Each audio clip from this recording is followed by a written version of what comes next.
गीता स्पंद के इस अंक में आपका स्वागत है। तीसरे अध्याय के दूसरे श्लोक में अर्जुन जो प्रथम दो प्रश्न पूछ रहे हैं, जिनको लेकर कर्म योग की व्याख्या भगवान प्रारंभ करने वाले हैं, उसमें वो बहुत स्पष्टता से कह रहे हैं। पहले तो ये कहा कि जो आप मुझे बता रहे हैं वो व्यामिश्रेण व वाक्येन बुद्धि मोह यसी वमे तदेकम यद वद निश्चित्य ये न श्रेयोह माप्नुयाम।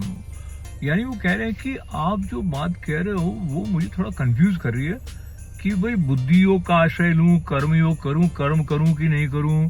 पूरी तरह से समता में बैठ के निष्काम कर्म योग करने का मतलब ज्ञान योग कहीं ऐसा तो नहीं है कि सिर्फ ध्यानस्थ होकर बैठा जाए, क्योंकि वो पहले कह ही चुके हैं ना कि मुझे तो युद्ध करना ही नहीं है। तो उन्होंने सोचा कि मेरी जो इच्छा थी उसको कहीं ना कहीं भगवान इनडायरेक्टली सपोर्ट तो नहीं कर रहे, इसलिए उन्होंने कहा कि आप मुझे डायरेक्ट वो बात कहो जो कि मेरे लिए कल्याणकारी हो।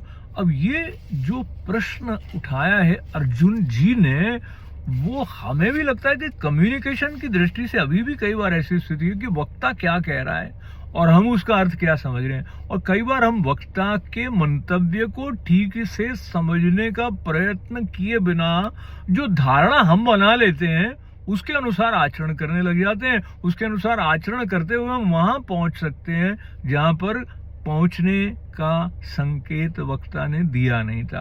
और यहाँ तो वक्ता स्वयं योगेश्वर हैं, पार्थ के सारथी हैं। तो पार्थ सारथी पूरी श्रद्धा से स्पष्ट होना चाहते हैं इस बात के बारे में कि कर्म करना ठीक है कि ज्ञान योग में स्थापित हो जाना ठीक है। और ज्ञान योग के बारे में अभी तक उन्हें यह संशय लगता है रहा है कि वो समता का अर्थ है कि अपने आप में स्थित हो जाऊं तो कुछ करूं कि ना करूं। अब धीरे धीरे स्पष्ट होगा कि ईश्वरार्पण बुद्धि से प्रत्येक कर्म को यज्ञ के रूप में करने की बात भगवान कर्म योग के निमित्त किस तरह से बताते हैं। तो उस तरफ हम धीरे धीरे बढ़ेंगे।